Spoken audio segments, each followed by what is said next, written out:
और इनकी समस्या सुन के आप भी हैरान रह जाएंगे कि कैसे ट्रैक्टर पर हेलमेट का चालान कट जाता है। इनकी गाड़ी कभी वहाँ गई नहीं, लेकिन इनका वहाँ का चालान कट जाता है। वो भी चालान देखिए, ट्रैक्टर पर हेलमेट का चालान।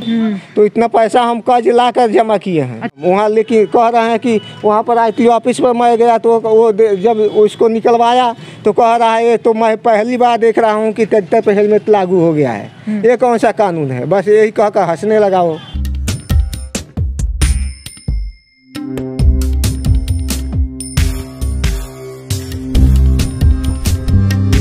नमस्कार दोस्तों, मैं हूं पल्लवी राय। भारत एक नई सोच में एक बार फिर से आप सभी का हार्दिक स्वागत है।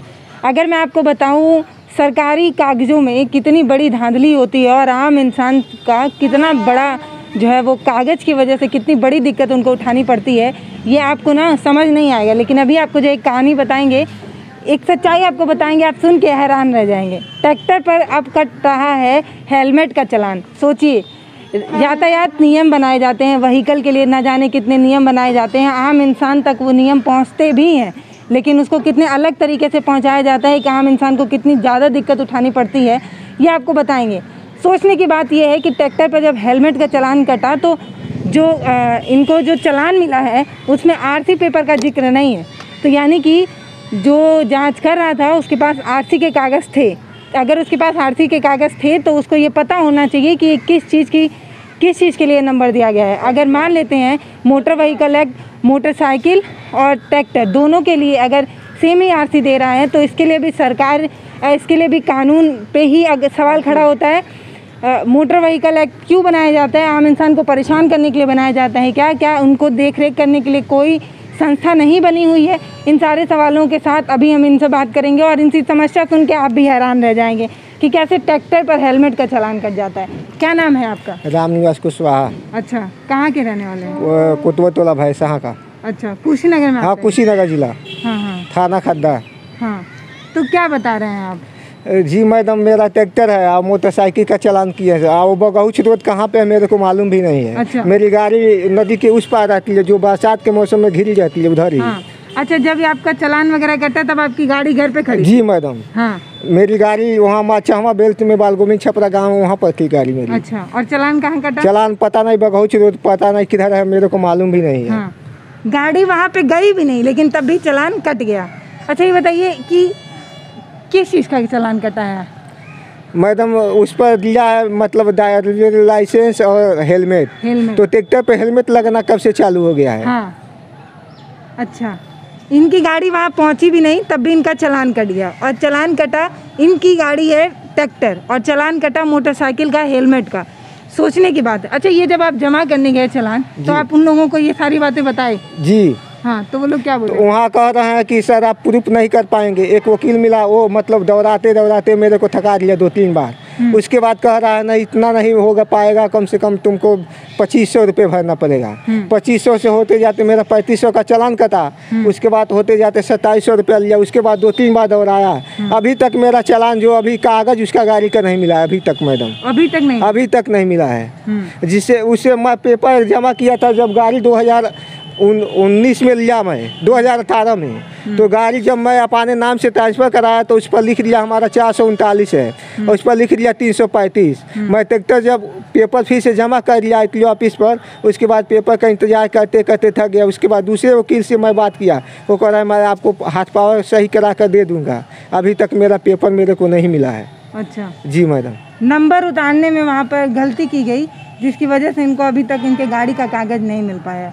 ये किसकी गलती मानते हैं आप? अपने दिमाग से किसको गलत मानते हैं? ये शासन की, प्रशासन की गलती है। जो चालान किया उसको देखना चाहिए। ट्रैक्टर का रजिस्ट्रेशन है तो मोटरसाइकिल को क्यों चालान करता है? RC लेकर जो है उन्होंने देखा ही नहीं कि ट्रैक्टर की है कि मोटरसाइकिल की है। आखिर एक रजिस्ट्रेशन नंबर तो होता होगा जिससे ये पता चलता होगा कि 4 पहिए का है कि 2 पहिए का है।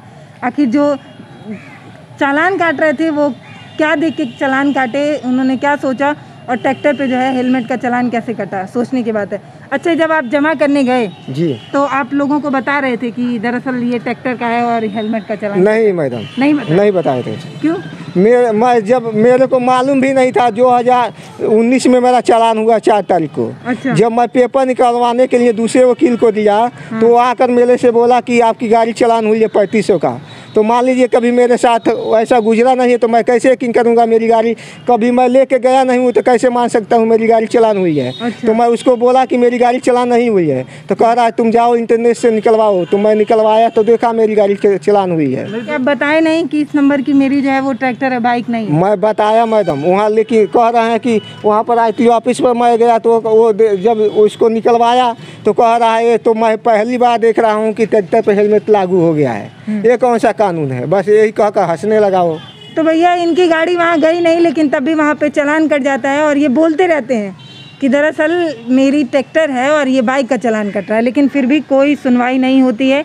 और अभी आप चालान जमा कर दिए? जी मैडम। अच्छा, कितने रुपए का चालान आपने जमा किया?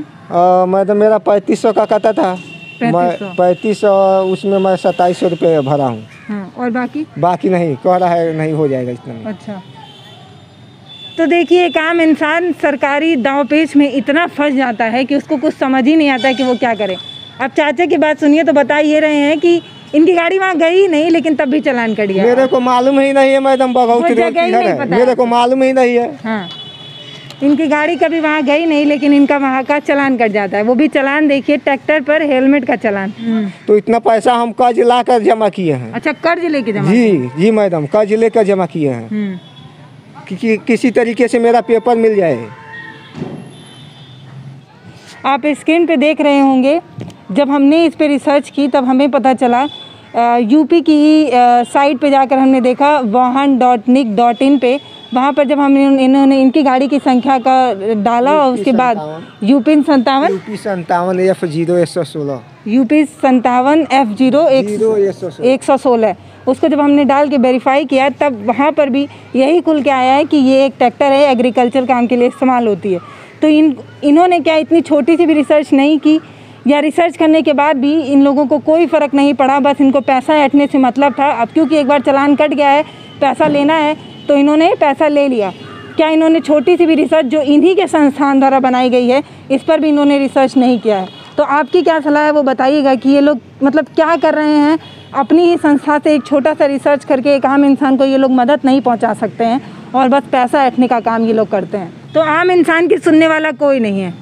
आप जाएंगे सरकारी दफ्तर में अपनी परेशानी बताएंगे, वहाँ पर आपका सिर्फ मखौज उड़ाया जाएगा, मजाक बनाया जाएगा, लेकिन कोई सुनेगा नहीं क्योंकि किसी को सुनना ही नहीं है। सब कान में सरसों का तेल डालकर सोए हुए हैं, किसी को कोई फ़र्क नहीं पड़ता। आम इंसान ऐसे ही परेशान होता रहेगा।